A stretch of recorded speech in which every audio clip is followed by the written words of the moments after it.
Anyway, today we have a show called Talk It Out. Yeah, Talk It Out. And really, our I have a voice.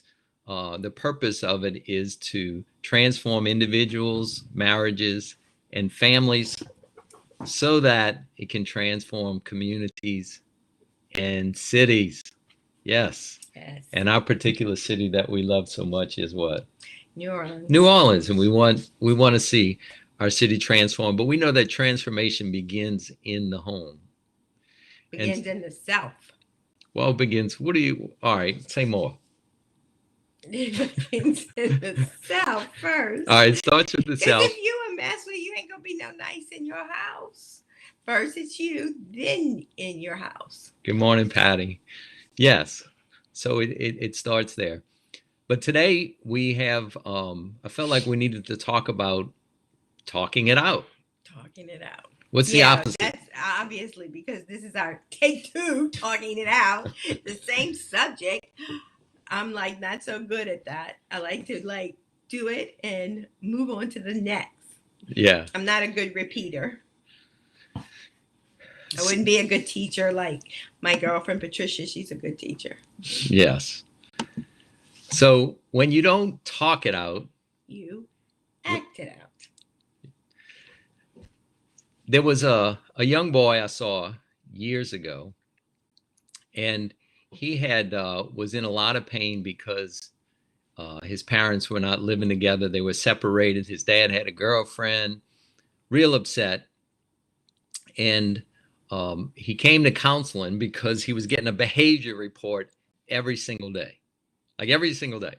And his mom really liked the school, and she said, "Can you help me so that he doesn't get kicked out of school?"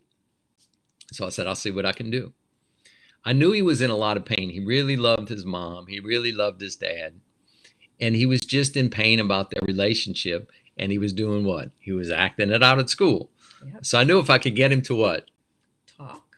He would stop Acting it out. acting it out. So I knew he couldn't really get upset with his mom because he was dependent and living with her. And I knew he had to be protective of his dad.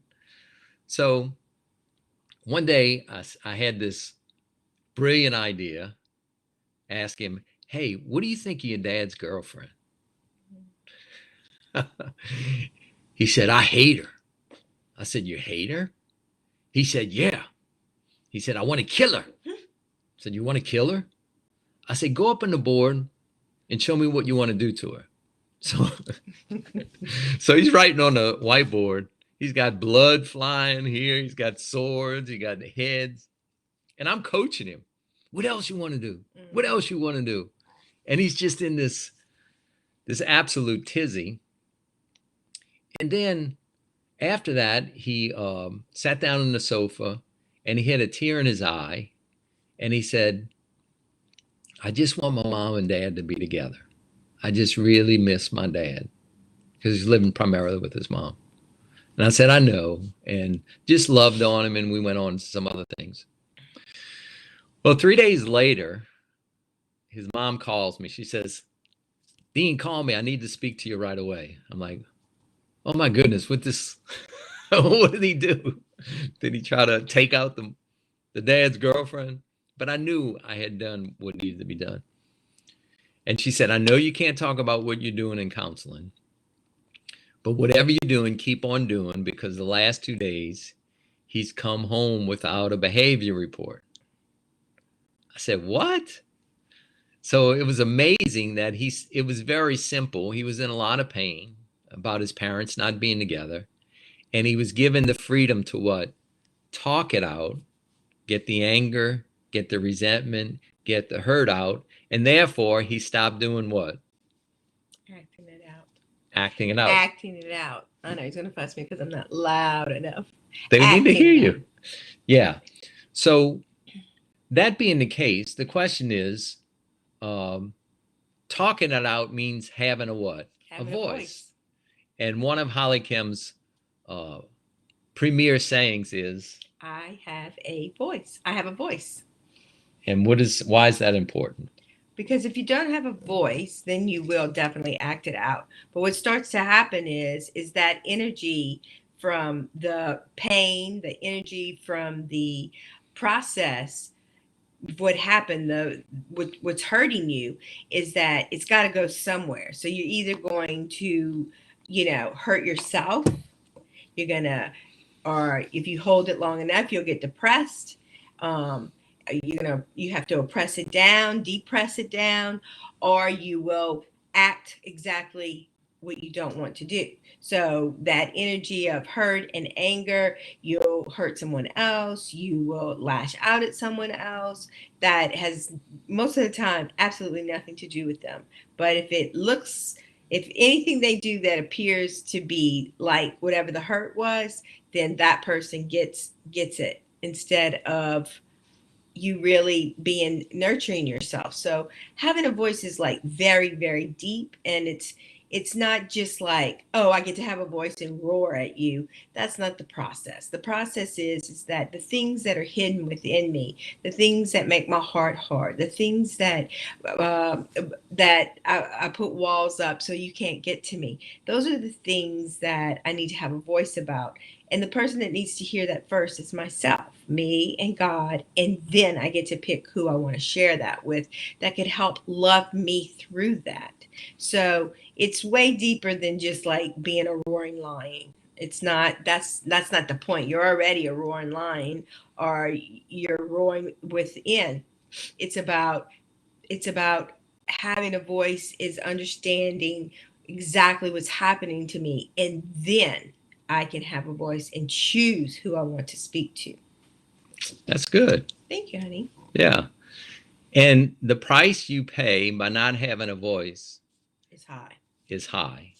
You get physically ill, you get isolation, you feel very lonely, you don't have people connected to you.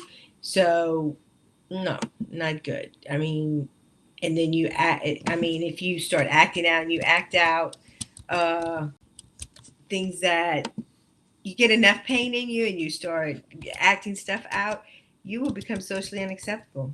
And when you're socially unacceptable, they lock you up. They will lock you up.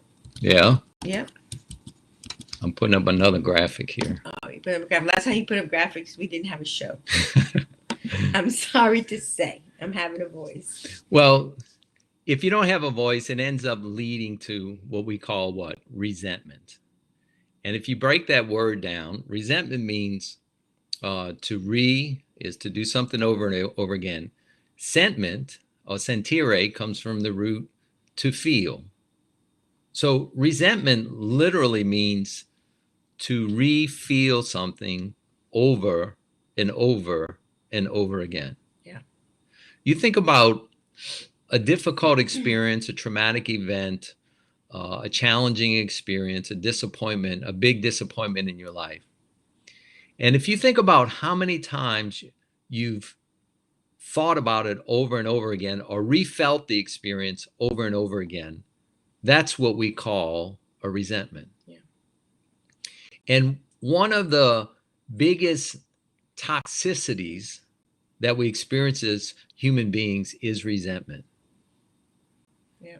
Just imagine if you had, say, a bad breakup or the sudden death of a loved one, and you harbor still a lot of pain, a lot of hurt, perhaps anger about that. And if you had recycled thinking about that event 200 times, how many times have you re-experienced that event emotionally? 200 times. Mm-hmm. You experienced it once, but you recycled through it 199 more times. And that has a tremendous impact on your emotional life, your body, your thought processes, your trust of other people. It just has a tremendous destructive impact. Yep. on so many different levels. Yep. And so resentments it's so key for us to learn to deal with resentments. Yeah. And really, I'm good at it, but my wife's a master at it. Yeah, she is. She's really good at it. And that how do you effectively heal from resentments? Well, one of the first steps is what? Have a voice.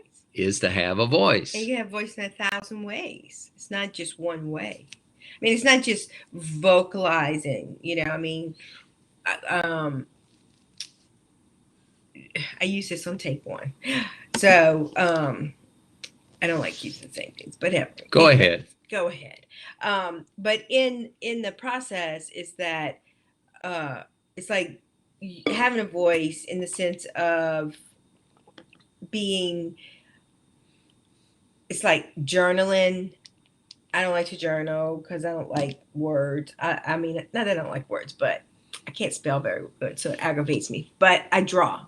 So my journals are art.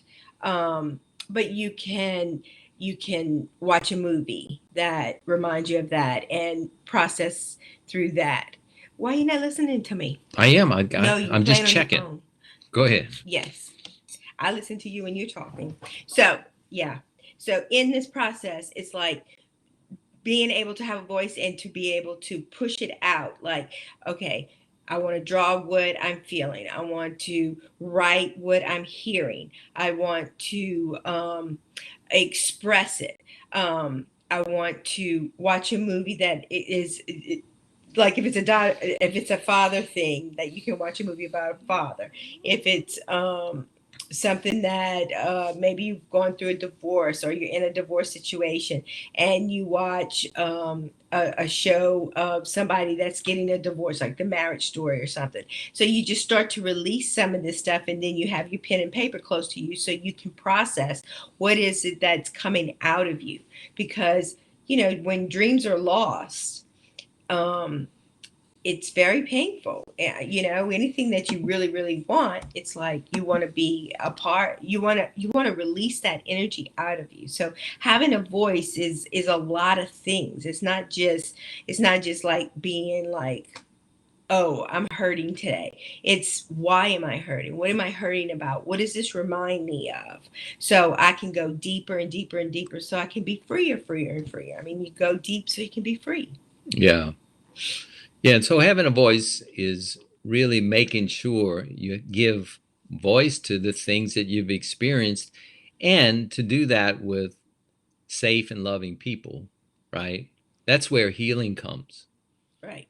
Is that you need to choose people that are safe, that care, that will keep you confident, the confidence of the dialogue, and to be able to tell the story, because that's how we heal from resentments. Right. It's I was thinking about our resentments they're toxic to us, and the more we recycle through our resentments, the harder our heart becomes. Yes. It's really if you think about it, if your heart becomes more and more hardened, what's the devastating impact of that? Is I become more and more disconnected and cut off from my spouse. Yeah, and you become lonely. I become lonely. I become a lot more distant from relationships that mean a lot to me. And you have expectations on those people to fix you, like to make you happy. How can they make you happy if your heart is hardened? You can't even feel the things that they do for you. You can't even receive the things that are being given to you, because when love is given, it's non-material, but you can't receive it because you have all these barriers in your heart because you don't want to be hurt anymore. But you have to release that so you can feel the love that's given. And perhaps the greatest devastation of a hardened heart is it disconnects you with God. Definitely. Poor God always gets the blame for everything. No, it does. Why did you fix this, Lord? Look, I've observed this for years in counseling, is that when a person sort of tracks their lifeline and the place where they lost their connection with God, there's always a deep hurt that hasn't been resolved. Yep. the death of a loved one, the brokenness of a relationship that was real important, the loss of a job, experiencing some type of traumatic event or tragedy that hasn't been resolved. That sometimes that's the very place where the spiritual connection is lost. And why is that so? Because that's the place where my heart started to become hardened. And when it becomes hardened towards other people, it also becomes hardened towards God. Yeah. You know, Jesus said it like this. Jesus was talking about the Pharisees and the Sadducees. And he said, in the parable of the sower, he said, though they have eyes, spiritual eyes, they do not see. They're not connected. Though they have ears, spiritual ears, they do not hear, because their heart has grown hardened. Wow. That my inability to see spiritually, my inability to hear spiritually, has everything to do with the condition of my heart. Mm-hmm. And then interesting that in Psalms 139, that's what he says. You search my heart, oh Lord. Yeah. Search my heart. Because you want to pull all that out. It's my woman quoting scripture. we grew up Catholic. It's not that it was totally discouraged, but we just didn't learn scripture. It wasn't Not like that anyway. No, but now she's not with the address anyway. You might quote it, not even realize it. Yeah, we learned a lot of good stuff in Catholicism, but scripture wasn't one of the top priorities. So it is nowadays, thank goodness. But anyway, so the hardened heart cuts us off from our spiritual condition. That's why when we deal with our resentments and we move into a healing process, then our heart goes from being hardened to what? Being softened. Yeah. And it starts to become softened towards our spouse, towards our children, towards our co-workers, and it starts to become softened towards the Lord. You know, I was just thinking about the 12 steps. I've been in recovery for 38 years, and in that, it talks about this being cut off from the sunlight of the Spirit. And I just remember that I never wanted to be cut off from the sunlight of the Spirit, which is, you know, of course, the Spirit of God. So it's like, and it's the only part of the Godhead that's on earth. So it's like, what cuts you off from the sunlight of the Spirit is what's hardened in your heart. The stony heart. Yeah. Yeah. You know, Jesus said it another way. In the Beatitudes, he said, blessed are the pure in heart. Yep. For they shall see God. So if my heart is pure and has dealt with the resentments, then I have the ability to see God, to see what he's doing. And the opposite is true too, is unblessed is the impure or hardened hearts, for they shall not, what? See God, that it causes to be cut off. So this is no small thing that we're talking about. This is really, really big. You know what I'd say too, is that when we talk about seeing God, you know, it's like people don't realize that you can see God in everything. God is everywhere. He's in all things. So it's like when a baby smiles at you, it's like you can feel that love, and God is love. So it's like when I have a soft heart, I can see God in so many things because my heart is soft.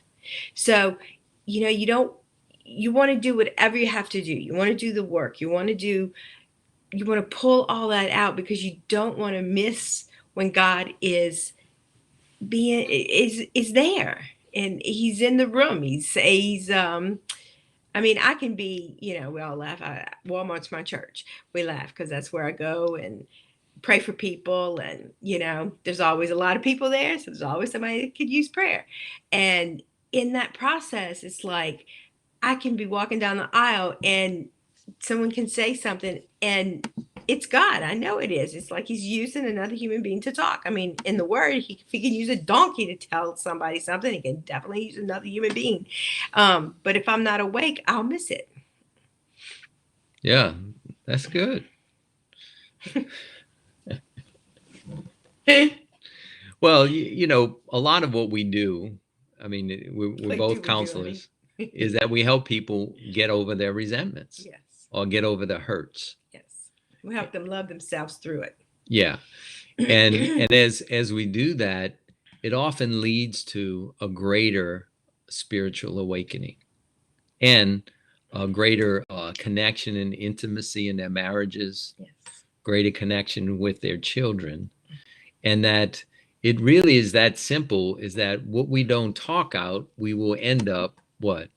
Acting it out. It'll be acted out in some way, especially in marriages, right? Mm. Yeah. Mm. I mean, it's the little things that don't get dealt with over and over and over again that end up creating resentment and then starts being acted out in the relationship. So, you know, you think about your relationship with your significant other or friend, and think about those little things that bother you that you never give voice to because you don't want to create tension. But yet that resentment starts to get planted in your heart. Yep. And then it causes greater and greater distance from this person that you love. Yep. Now, one of the blessings, and sometimes almost a curse, is that my wife is not one that holds back resentments, right? It's like, because it makes you sick. It makes you emotionally sick. Yeah. Been there, done that. Doesn't work. And so it makes you look ugly. She tends to let me know, like when I bother her about something, she's not bashful about letting me know. If that's an issue, it's more my issues of not communicating, and I've learned to do better over the years. Thank the Lord. Thank the Lord, because it starts to impact everything. Yes. Do you know disunity in a relationship? Disunity. Yeah, disunity. Disunity is created by resentments.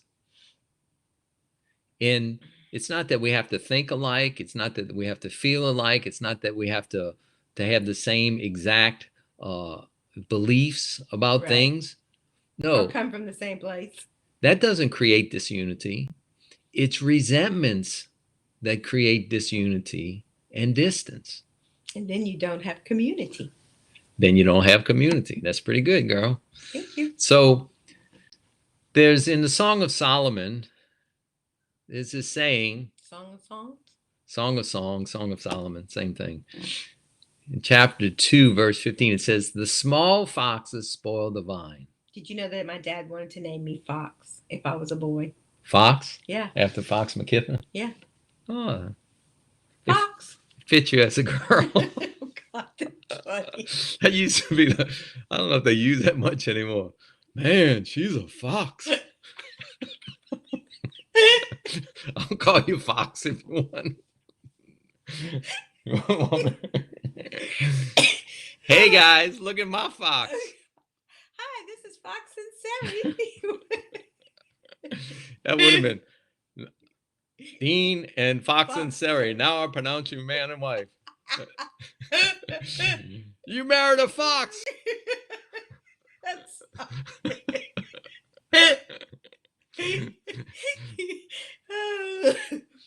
okay. So how does this verse relate to you? The small foxes spoil the vine. So you're the only one that spoils the vine. So if the relationship is a vine, a fruit-bearing vine, it's very fruitful. I think the heart of what's being said is it's the foxes that start to eat away at the vine that start to destroy it. It's not always really the big issues that destroy a relationship. That's right. Sometimes it's the little things, the small foxes, that are not dealt with and create resentment and build up and build up and build up that end up spoiling the vine. Yep. So our encouragement to you is make a commitment to deal with your resentments. Yes. In your relationships, be direct, honest, and loving in your communication. And in communication, the main part is listening. Say more. It's listening. You have to learn to listen. People don't always listen. They don't listen to what is being said. There's a couple of therapies out there that you go and you do a workshop and you repeat what the other person says. Okay, that's really good. I'm not saying it's not good. What I am saying is that a lot of times there's a lot more being said than just those words. So, like when I'm with someone, if I'm going to translate what I heard them say, I always give them an eraser. I say, here's an eraser. So if I do not hear you correctly, I want you to erase it and I want you to fix it. So when I repeat, I don't just repeat like word for word. I repeat the heart of the matter of what I hear them saying, and I hand it back to them so they can erase it and go, no. All of this part was right, but this part over here needs to be erased. So I say, okay, well, fix it for me. So I hear you. So then they fix it, and then I come back, and I don't just repeat it, but I give the heart, the intentions behind it. Mm-hmm. And then they tell me, yes, that's what I was saying. Because if I don't understand what their heart is, I don't understand where they're coming from, then we're not going to get anywhere. So in listening, I need to just listen with my ears, my eyes, and my heart, and then make sure that I'm hearing that person correctly from their intentional place. Yeah. And a little tip for you men out there is oftentimes the solution is for her to know that she's been heard more than given the solution. Yeah, because women don't like the solution, like to be fixed. That to be able to become a good listener, especially when it comes to resentments. Look, when your wife communicates a resentment to her, instead of responding in a way that you need to justify what you did or why her perception is wrong or why or how to fix it, it's often best to just repeat what you're hearing. That's right. And say, is this what you said, honey? Is this what you said? And let her know that you've heard what she said. Not only the thoughts, but the intention or the emotion behind it. And look, when you do that, you're going to get points. And that's 90% of the solution. That's right. It's 90% of the solution. So it's the small foxes that spoil the vine.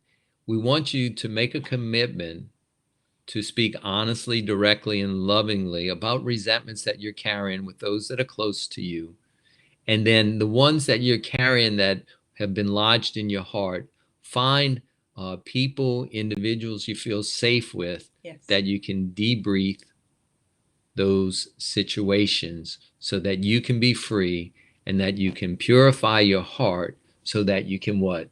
See God. Yes. Have a voice. Have a voice. So we're going to wrap this up. You got any last things to say, honey? No.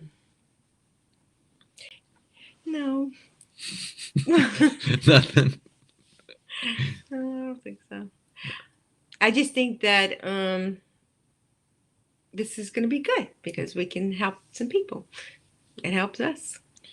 Yeah. I've been wanting to do this for a long time. She's been wanting to do this a long time. So, tell your friends to join I Have a Voice YouTube channel with us so that we can help more people.